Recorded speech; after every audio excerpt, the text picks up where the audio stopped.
Position ഒന്ന് correct ആവും. അപ്പൊ അവിടെ ഒരു പോസ്റ്റർ ഒന്ന് കറക്റ്റ് ആകുമ്പോഴത്തേക്ക് നമുക്ക് സ്പീഡ് പോയിന്റ് കൂട്ടുന്നതായിരിക്കും നല്ലത്. சொல்ற வந்து ஃபர்ஸ்ட் நம்ம வந்து ஸ்லோ பண்ணும்போது ரெண்டு விஷயங்கள். ஒன்று நமக்கு வந்து ஸ்ட்ரெங்த் பில்டிங் ஆகும். அண்ட் அதுக்கப்புறம் தமிழ்ல டிரான்ஸ்லேட் பண்றவங்களுக்காண்டி அதுக்கப்புறம் உங்களுக்கு அந்த பொசிஷன் கரெக்டா தெரியும். இதுதான் ரைட்டான கரெக்டான ஃபார்ம், காலை இப்படிதான் வைக்கணும் அப்படிதான் வைக்கணும் அப்படின்ற கரெக்டான ஃபார்ம் தெரியும். அந்த ஃபார்ம் வந்து நமக்கு கரெக்டா பழகினதுக்கு அப்புறம் நம்ம எவ்வளவு ஃபாஸ்டானாலும் நம்ம வந்து பண்ணிக்கலாம். அது നിങ്ങൾക്ക് கார்டியோவாஸ்குலர் ஹெல்த்துக்கு உங்களுக்கு போகும். ஸோ ரெண்டு வகையா நம்ம வந்து பண்ணலாம். ஃபாஸ்டா இமிடியேட்டா நம்ம எதுக்கு போகலன்னா அந்த ஃபார்ம் கரெக்டா பண்ணாம நம்ம ஃபாஸ்டா பண்ணி எந்த பெனிஃபிட்டும் இல்லை. அது கரெக்டான ஃபார்ம்ல இப்படிதான் பண்ணணும் அப்படின்னா அதை கரெக்டா படிச்சிட்டோம்னா எவ்வளவு ஃபாஸ்டானாலும் நம்ம வந்து பண்ணலாம். ஸோ ஃபர்ஸ்ட்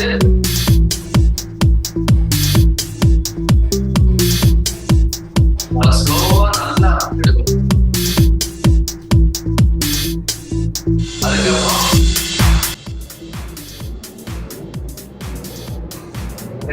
போயிட்டு பேக்ல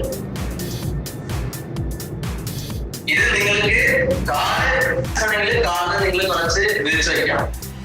இல்ல எனக்கு வந்து பேலன்ஸ் கிடைக்கும், எனக்கு வந்து நல்லாவே பேலன்ஸ் பண்ண முடியும் அப்படின்னா பேலன்ஸ் நீங்க செய்ய மட்டும் காலை சேர்த்து வச்சு செய்தா நீ எஃபிஷியன்டா இருக்கும். ஸோ ஒன் ஃபர்ஸ்ட் சேர்த்து 2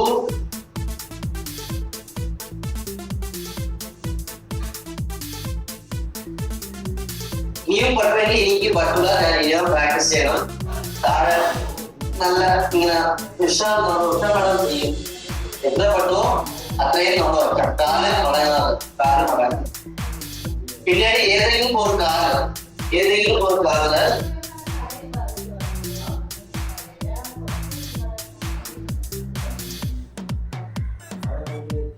வச்சுட்டு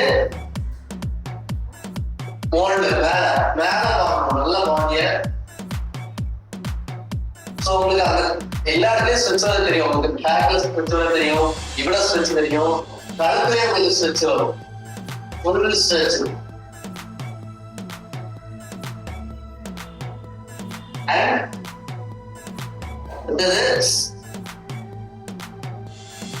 சோ புஷ் பொசிஷன் ரொம்ப இப்படி இருக்கக்கூடாது, ரொம்ப கிளியர் இருக்கக்கூடாது, ஒரு நார்மலா இருக்க பொசிஷன்.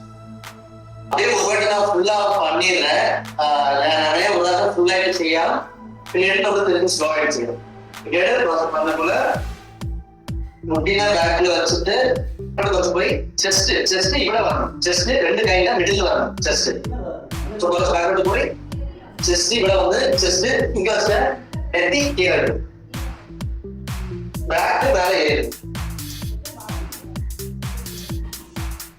அப்படியே ஸ்ட்ரைட் பண்ணிட்டு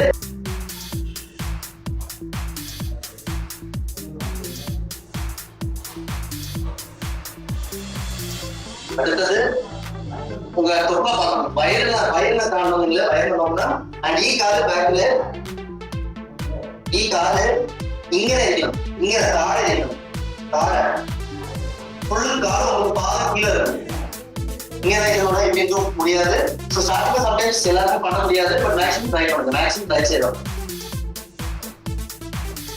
இங்க அடுத்தது காலை இங்க வைக்கலாம். அகைன் உள்ளோட்டு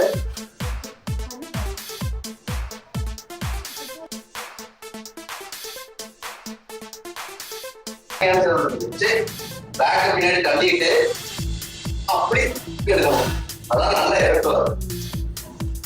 ஏன்னா பேக் தள்ளிட்டு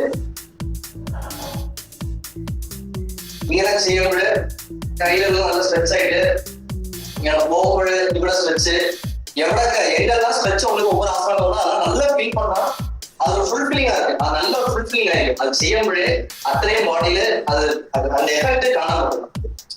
ஸோ இது செய்யும்போது வயிற்றுல தாழ வரும்போது இவட அடுத்தது இது காலை தாழை கீழே தான் இப்படி இருக்கக்கூடாது. இப்படி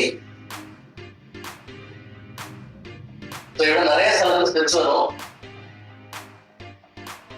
காலு பேக் ஸ்ட்ரெச் செய்யணும், கழுத்து ஸ்ட்ரெச் செய்யணும்.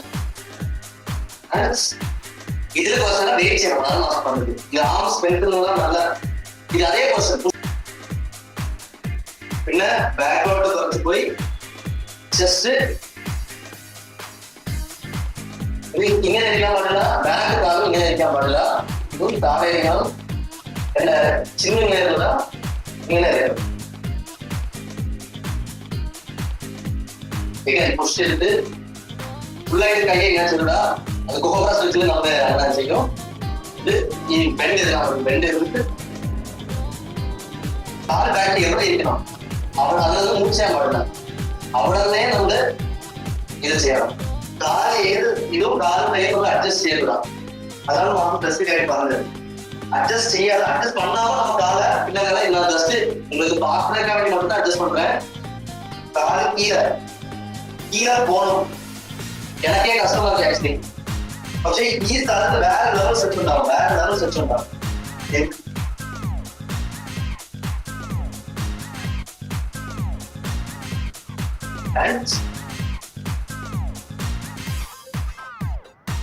ஒவ்வொரு இதுவும் குறைச்சு நம்ம டைம் கொடுத்தோம். கொஞ்சம் நம்ம டைம் கொடுத்தோம்னா அந்த ஸ்ட்ரெச் நல்லா ஆகும். ஏன்னா வரும் இங்க 5 செகண்ட்ஸ் அது கிளியர் ஆகும். பின்னாடி நீ ஆசை ப்ராப்ளம் இங்க நான் வச்சுட்டு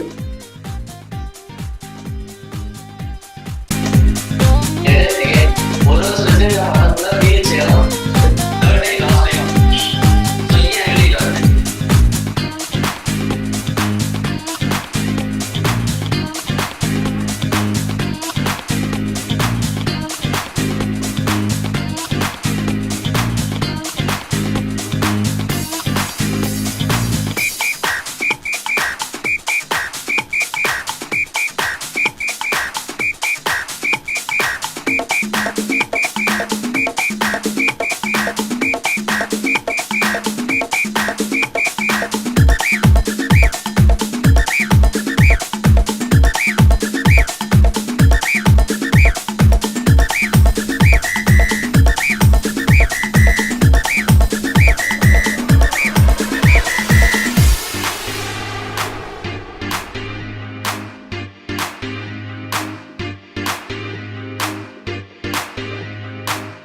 സോ ഇതാണ് ഒരു റിയലി ഒരു ഫുൾ ബോഡി വർക്ക്ഔട്ട് എന്ന് പറയുന്നത്. നമുക്ക് യോഗയിൽ ഇത് എക്സലന്റ് ആയിട്ട് പറഞ്ഞാൽ എല്ലാ ബോഡിയും തനിயாக കിടന്ന് സ്ട്രെച്ച് ചെയ്യുന്നതിനെക്കാട്ടിലും ഈ ഒരു ഇത് ഒരു 6 പ്രാവശ്യം 10 പ്രാവശ്യം ചെയ്താൽ ഫുൾ ബോഡി സ്ട്രെച്ച് ആവും, എല്ലാ സ്ഥലത്തും സ്ട്രെച്ച് ആവും. ഇവിടെ കഴുത്ത്, ബാക്ക്, ഇത് എല്ലാം സ്ട്രെച്ച് ആവും. സോ അതാണ് ഒരു മിറാക്കിൾ ഒരു യോഗ നമ്മുടെ ആസനാസിന്റെ. നമ്മള് സൂര്യ നമസ്കാരം ആണ് നമ്മൾ ചെയ്ത് നിർത്തിയിരിക്കുന്നത്. സൂര്യ നമസ്കാരം എല്ലാവരും ചെയ്യുന്നുണ്ടെന്ന് ഞാൻ വിചാരിക്കുന്നു.